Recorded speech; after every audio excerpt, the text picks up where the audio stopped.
Entering the enemy sector now. Keep me apprised of the situation.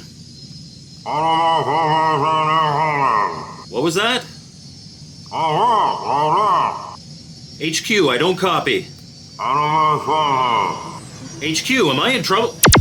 Ah! I said alert! Alert!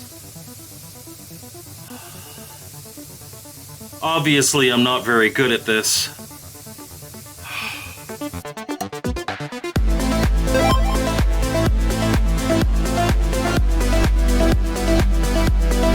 Welcome to Mike's Gaming Gala. I'm Mike, and this week we're looking at Draconian for the Atari 2600, formerly published by Atari Age. The Atari Age physical version came in a professionally printed box with a cool manual that looks like a maintenance guide for the ship in the game, a mini poster, and a new injection molded cartridge. Sadly, Draconian was a casualty of the great Atari Age port purge of 2023, and as such, isn't currently being published. But it is available as a free ROM download, and the link is in the description. Is it worthy of your bandwidth? Let's take a look. After the splash screen, we get a title with a few options. First, you can select what quadrant and sector you want to start in, your difficulty level, and also what video format you're using.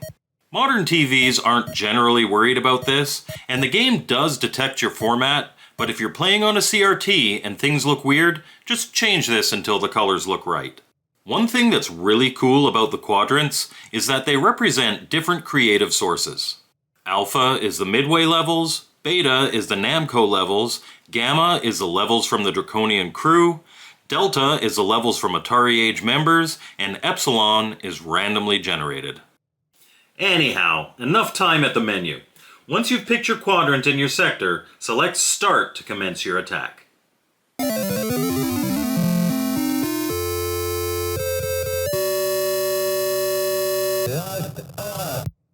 Getting into the action, classic arcade fans will immediately recognize that this is a port of the popular game Bosconian.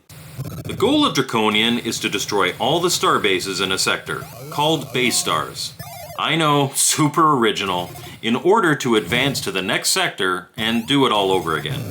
When you first deploy, the bottom of the screen will tell you what sector you're in, and you'll hear a voice that's supposed to be blast off. Then you're on your way. Your ship moves in 8 directions, and when you fire, a shot emits from both the front and back of your fighter. Down below the play area is your score, and in the bottom right corner is how many lives you have. In between these two numbers is something that you might not notice at first, but it's a very valuable piece of screen real estate: your radar. This radar will show you your position in the sector, as well as the positions of enemy formations and the base stars. Base stars can be destroyed in one of 2 ways. They're comprised of clusters of 6 pods, and shooting all 6 of them will destroy the station. However, you'll notice that each base star has either a vertical or horizontal gap in its defenses. If you can sneak a shot into the core while it's exposed, you'll blow it up without having to individually take out the pods. Careful though, later on base stars will fire missiles at you from their core. Now, as I'm sure you've noticed, the base stars aren't exactly defenseless. There are a myriad of enemies and obstacles that'll keep you on your toes out there. Every sector will have asteroids and mines scattered around the area. They're static, so unless you're not paying attention, they shouldn't be a big deal, but sometimes while evading other enemies, you'll smack into one. Thankfully, these obstacles are just as deadly to enemy ships as they are to you. And even better, any enemy ship that dies of its own accord will still award you the points as if you destroyed it. Each sector will be swarming with ships and missiles. Blue ships are patrol vessels. They mostly leave you alone unless they're in formation or under condition red, which we'll get to later. Pink ships, on the other hand, are interceptors. They will actively pursue you and can be very aggressive. Sometimes you'll hear the computer say battle stations, or rah, rah, rah, rah. That means there is a formation headed your way. Formations come right for you, and there are 4 different arrangements of them. In all cases, though, the leader is either at the front or the center of the formation. Killing the leader will cause the remaining ships to scatter, but shooting every member of a formation will get you big bonus points. Enemy formations also show up on your radar as red dots. If you hear your computer yell "spy ship sighted" or that means there's a spy ship near you. Destroy it immediately. They're yellow, and if it escapes, it'll report your position and you'll hear the dreaded "condition red," and the entire enemy fleet will be after you. You'll also enter condition red if you hang out too long around a space station before attacking it. If at any time you need a little break, using the TV type switch on your console pauses the game. Great for when you're deep in combat but need a quick trip to the loo.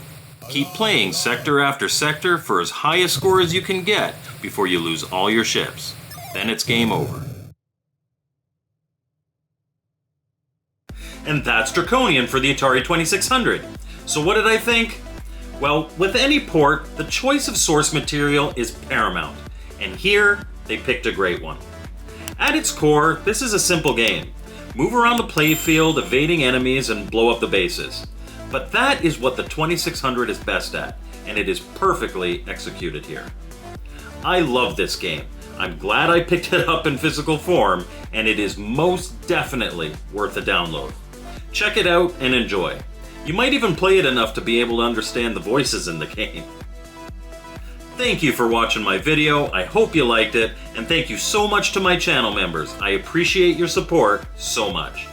As always, my contact info is in the description, and we'll see you next time on Mike's Gaming Gala.